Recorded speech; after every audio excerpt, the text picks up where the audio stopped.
Through the Wire with your boy Ace and Rashid.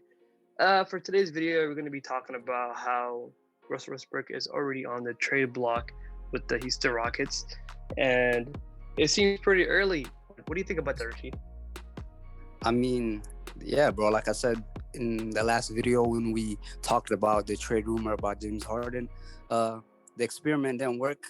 I mean, like you had a good point. You said this year was a strange year. Run it back under a different coach, a different system, see how it works out. I agree with that, but apparently the Thunder do not. They have him on the trading block.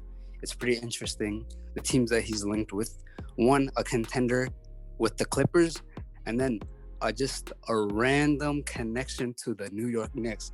I looked at that and I was like, yo, that's very concerning because it doesn't look like a good fit for either teams. But New York is not really known for making good decisions. So I wouldn't be surprised if they're interested in trading for him. Okay. As Westbrook, you know his accolades. He's a 9-time All-Star, 2-time scoring champion. He won an MVP 2016 and 2017. Do you still think he's still a top caliber type of player? So you look for in your team or any other team that will pretty much fit him? Like, is he a top caliber player still in the league today? I mean, if you look at his stats from last year, yeah, bro, he had a great season. Unfortunately, due to COVID, the momentum was taken, and then a lot of other factors went into the team's lack of success, but still a playoff team. You would have liked to see them do more, but eventually they lost to the eventual champions in the Lakers. So, but from what I saw from Westbrook was a willingness to adapt. There was a lot of criticism about him not being a team player, but yeah, he came into a system. He took the role as not being the man for once. So it's interesting to see him develop, but in terms of his skill, he seems to still have his athleticism.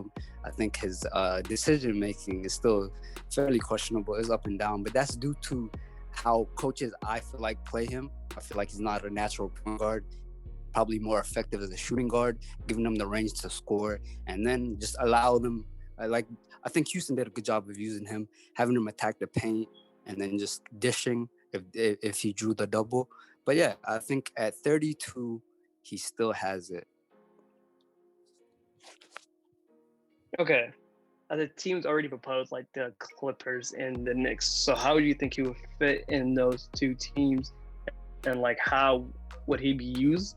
Would he still be like a first option or like a second option? Explain why would he be in that particular position.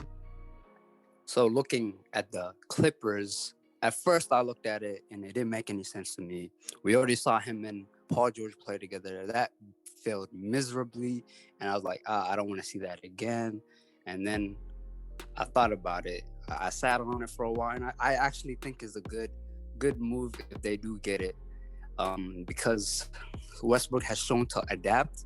Last year he played as the second option. He could play as the second or third option on that team. I like him as the second or third option under Kawhi and Paul George. They were a good team. They just had a lot of chemistry issues this year. It was just a weird thing. Like, I feel like they blew that Denver series. They were easily the better team. They just chose for whatever reason to let that slip away. But I feel like in today's NBA, you have to add options and talented. It seems like it's all-star team versus all-star team, and the other contenders are only going to get better. The Lakers are trying to get Chris Paul, so everybody is looking to get that third star. So Russell Westbrook, with the season he's coming off of, if the Clippers could get him, it would be a great fit. As for the New York Knicks, that makes absolutely no sense. They're not close to being a winning team. Winning and New York do not go together in the same sentence. So I feel like they should focus on rebuilding and establishing their young players, building through the draft, and then maybe landing a free agent. But that might not even be true because they failed to sign Kyrie and Kevin Durant, losing them to Brooklyn. So it's an organizational problem. They have a lot of big problems, and I don't think Russell Westbrook does anything to help those problems. So I think that's a bad fit. But as for the Clippers, it might work out. For the Clippers, how would the money work? Westbrook is owed 41 million this year, and next year he's owed 44, and it's the third year in his contract. He's owed 47. If he's gonna pick up the third option, that's pretty much 3 years of guaranteed Westbrook, and it's already his third team. If he gets traded, that's a lot of movement for a player that is an MVP caliber player. I don't believe that. Like, how would the money work out for the Clippers? Who do you think would be in trade position? I feel like the Knicks can absorb the contract because they have all these almost 1 year players like TJ Gibson, also Randall and Bobby Portis. That players that are on 1 year contracts this year, and I think a player option of some of those players. So how would the Clippers obtain them? Like, what player do you think would fit in the trade to obtain them? I feel like they have players on the bench that they could move. I don't see him and Patrick Beverly working on this team, so I feel like he might have to be a part of the trade. They got a young guy in Zubac. They might want to move Harris because they got that young. Let the young guy flourish and become their starting center. And also, you got to look at it from Russell Westbrook's point of view. He, like you said, he's 32. He's getting older, and championship might be more important than money to him right now. So he might waive the option in order to go to the Clippers. So you don't know. There's a lot of factors that come into this, but we're just gonna have to see. It's pretty early, but I was surprised to see this rumor. But the Rockets look like they are full rebuild mode, which is pretty interesting considering 2 seasons ago they were a top contender and like a hamstring pull away from the finals. That was with another point guard at the helm. But it feels like those teams are the first 2 teams, of course, that people are gonna recommend or probably like spectate, like, oh, you could possibly go there. How about another team like the Milwaukee Bucks? They're still looking for a point guard, probably to trade with Eric Bledsoe and a couple other picks as well. I think they're probably the third team, probably to obtain him as well. That's option as well, because you never know, the NBA, anything can really happen, you know? And do you have anything else to say about Russell Westbrook? Any like key things you want to say about him specifically? How did he perform in the playoffs? Like, do you think that contributes to him possibly getting traded because he didn't perform very well? Do you think that made an impact on the Houston Rockets' new front office? Go ahead. I think it was just a sinking ship, and that was the last straw. It was D'Antoni. As soon as you saw D'Antoni not sign for an extension, you knew he was done. So once the project leader is gone, that project is done. Unless somebody wants to salvage it and assume what the guy's dreams and aspirations were, is pretty hard to take over somebody else's dream, you know? So I think as soon as I saw that it was a championship and bust for them, and clearly it busted. But in terms of Russell Westbrook, the athletic player, hard player, he's a likable guy. In terms of a teammate, he's questionable in terms of maybe his leadership in the fourth quarter, decision making. And I feel like that's because he's playing an unnatural position at the point guard. Doesn't mean he can't play it, but I feel like it's not his natural position in which he's managing the game, managing the pace, speeding it up, slowing it down, knowing when to pass, when to shoot.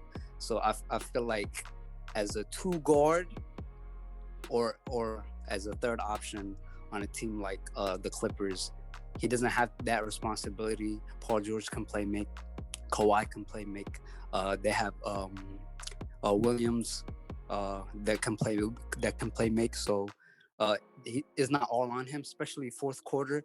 I feel like he could defer and then also relieve Kawhi of the double teams, because he's still, like you said, former MVP, all-star caliber player that requires attention. You can't just leave him open. You might have to double team him here and there. So I feel like it helps the Clippers. I don't feel like the Bucks would work because him and Giannis are similar players. He's not as consistent from the 3-point to give Giannis the space to drive. He requires the ball and drives a lot. So why have 2 guys doing the same thing, driving and kicking? And also, like we talked about in a past video, the Clippers, the Bucks' problem is leadership, and Russell Westbrook hasn't proven to be a leadership point guard like the likes of Chris Paul, which would be a great fit over there. But yeah, man, that's all I have to say. You want to wrap it up for us? Yeah, but I have one more question to add upon that. Like, with Westbrook already considered to be traded, how this would reflect on James Harden's, like, as a player. He already had Dwight Howard, Chris Paul, and Westbrook. Now they're possibly trading a third star, probably to pair up with him. If he gets to the Clippers, they might trade Paul George in there. If he goes to the Knicks, then I feel like if he goes to the Knicks, it's a full rebuild versus the Clippers. Yeah, probably trade for Paul George. I don't know why they would do that. I'm just saying, like, think about all the players that was traded and signed just for James Harden and how much effort he's been put to satisfy that key star they have for the Houston Rockets. How would you think this reflect on his legacy as a player, already having 3 All-Stars already on his team? It's a little bit of bad luck and then a lot of inconsistency. Like you look back at that famous series against Golden State, having 2 chances, one on your home floor to shut it down, with third quarter leads and blowing that, and being the man on the team.